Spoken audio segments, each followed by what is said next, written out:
Assalamualaikum, salam sejahtera, salam Malaysia prihatin sempena Hari Kemerdekaan yang akan kita sambut tidak lama lagi. Responden TVS edisi bersama saya Syira Abang Mansur membawakan kepada anda laporan semasa dari Indonesia dan Singapura. Hari ini yang telah pun bersama saya Encik Syukri. Apa khabar? Khabar baik Syira. Syira apa khabar? Alhamdulillah sihat. Ya Syira, kita bakal menyambut kemerdekaan pada 31 Ogos nanti. So, setiap kali Betul. sambutan kemerdekaan ni, apa lagu Syira yang Syira ingat setiap kali hari kemerdekaan? Oh, kalau Syira setiap kali merdeka automatik kepala akan ingat lagu nyanyian Allahyarham Sudirman tanggal 31. Dan bercakap mengenai lagu ini Encik Syukri, mungkin ramai yang tidak tahu sebenarnya lagu tanggal 31 ni bukanlah lagu asal nyanyian Sudirman. Encik Syukri tahu tak? Ya, saya baru tahu ni. Lagu ini sebenarnya merupakan lagu yang dirakamkan semula oleh Allahyarham Sudirman untuk album patriotik beliau yang berjudul Abadi yang dikeluarkan pada tahun 1982. Tapi lagu asal tanggal 31 ini merupakan ciptaan asal Ahmad Chasbara ataupun lebih dikenali sebagai Ahmad CB. Cik Syukri kenal tak? Agak-agak. Ya, asalnya dari Malaysia juga kan? Penyanyi Ahmad CB ni dia penyanyi Melayu era 60-an, 70-an macam tu. Dan bercakap mengenai penyanyi ini, beliau berasal dari Indonesia tetapi telah menjadi pemastautin tetap Malaysia semenjak tahun 1979. Dan kalau nak bercakap mengenai lagu tanggal 31 ini, seperti biasalah kalau kita dengar bait-bait liriknya, ia diciptakan tujuannya untuk menyemarakkan lagi sambutan kemerdekaan Tanah Melayu pada tahun 1957. Dan atas permintaan Allahyarham Sudirman, komposer S. Atan telah mengubah semula lagu tanggal 31 ini kepada rentak pop, dan itulah menjadikan lagu tanggal 31 ni sentiasa malar segar setiap kali sambutan kemerdekaan. Panjang lebar pula mengenai lagu kemerdekaan ni. Encik Syukri, kalau di Indonesia kalau di lagu yang Indonesia, popular? Kalau di Indonesia banyak juga lagu-lagu kemerdekaan, lagu patriotik setiap kali sambutan kemerdekaan. Indonesia kita sedia maklum baru sahaja menyambut kemerdekaan pada 17 Ogos lepas. Kalau di Indonesia setiap kali sambutan kemerdekaan lagu-lagu patriotik dinyanyikan untuk melestarikan semangat perjuangan, semangat membangunkan identiti bangsa dan negara. Antara lagu yang berkumandang setiap kali sambutan kemerdekaan sudah tentulah kebangsaan Indonesia Raya, dan selain lagu-lagu yang malah segar seperti Mengheningkan Cipta Tanah Air, Berkibarlah Bendera Garuda, Pancasila, Indonesia Pusaka, Bagimu Negeri, Maju Tak Gentar, dan banyak lagi lagu-lagu patriotik yang setiap kali sambutan kemerdekaan akan dikumandangkan untuk meningkatkan patriotisme dan semangat membangunkan identiti bangsa. Ya, Syira. Kalau lagu Indonesia Raya yang paling saya ingatlah dari Indonesia kerana itu merupakan lagu kebangsaan rakyat Indonesia. Dan kalau lagu-lagu yang disebutkan oleh Encik Syukri tadi tu lagu lama, tapi lagu lama maksud saya macam yang kebanyakan rakyat sudah tahu dan saya percaya masih segar sehingga sekarang. Tapi tengah trending di Indonesia ketika ini iaitu This is Indonesia. Mungkin Encik Syukri ada laporan mengenai lagu ini? Ya, Syira, sesuatu yang unik di Indonesia. Mereka mengapresiasikan perjuangan bangsa. This is Indonesia ni YouTuber Atta Halilintar, YouTuber popular di Indonesia pengikutnya atau followernya hampir 30 juta pengikut, ya, Syira. Lagu This is Indonesia ni disiarkan pada 16 Ogos. Dirilis pada 16 Ogos sehari sebelum sambutan kemerdekaan 17 Ogos lepas, dan dalam tempoh seminggu disiarkan di YouTube menjadi trending nombor 1. Dan setakat ini telah ditonton 12 juta.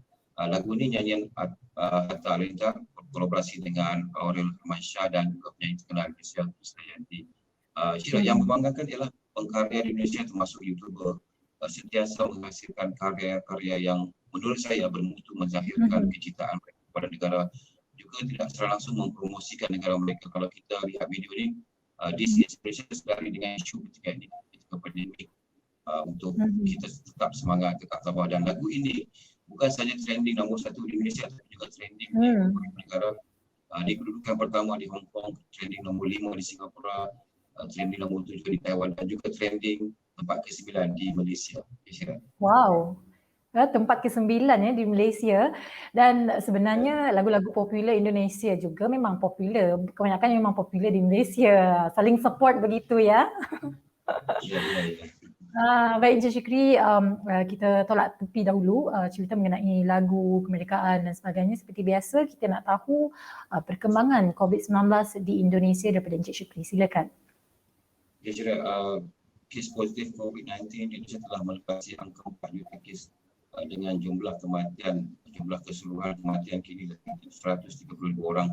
Pemerintah Malaysia telah melanjutkan lagi pemberlakuan pembatasan kegiatan masyarakat PPKM sehingga 30 Ogos ini dan yang membataskan pergerakan, aktiviti dan peraturan ketat berkaitan protokol kesihatan. Dan Menteri Indonesia Budi Gunadi Sadikin juga berkata Indonesia akan melaksanakan peraturan dan panduan hidup bersama COVID-19.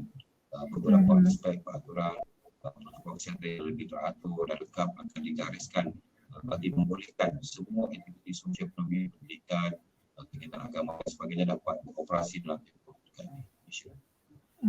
Baik. Terima kasih Encik Syukri untuk laporan hari ini. Selepas ini kita akan bersama dengan koresponden TVS dari Singapura, tapi kita nak berehat seketika, kembali selepas ini.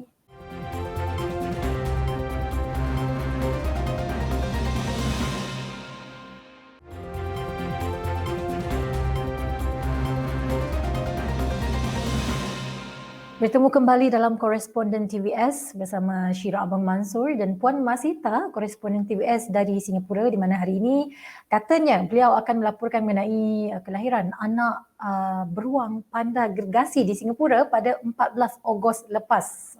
Sedikit mengenai berita kelahiran beruang comel ini sebelum kita bersama dengan Puan Masita sekejap lagi. Singapura pada 14 Ogos 2021 telah pun menyambut kelahiran anak beruang panda gergasi pertamanya dari pasangan Kai Kai dan Jia Jia di River Safari. Dan berita gembira itu diumumkan keesokan harinya oleh Wildlife Reserve Singapore ataupun WRS. Kini kira-kira 2 minggu lah selepas kelahiran anak beruang panda gergasi ini, apa agaknya perkabaran anak beruang ini, Puan Masita?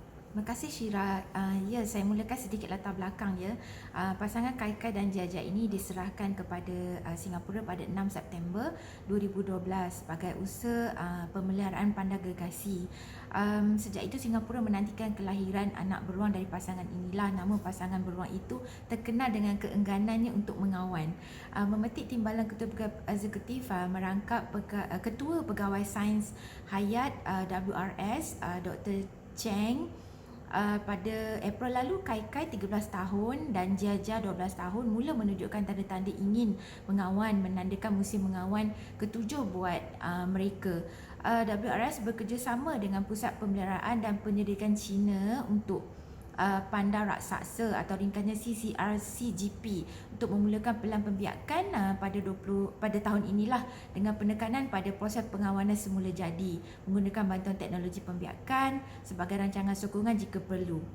Kedua-dua beruang tersebut menunjukkan teknik mengawal lebih baik berbanding tahun sebelumnya, namun oleh kerana tempoh masa hampir tamat, maka pakar daripada China menasihatkan doktor-doktor haiwan Singapura agar melakukan satu prosedur persemanian. Prosedur itu dilakukan oleh pasukan veterina di Pusat Penjagaan Kesihatan dan Kajian Kehidupan Liar WRS menggunakan air mani Kai Kai yang dibekukan sebelum musim mengawan.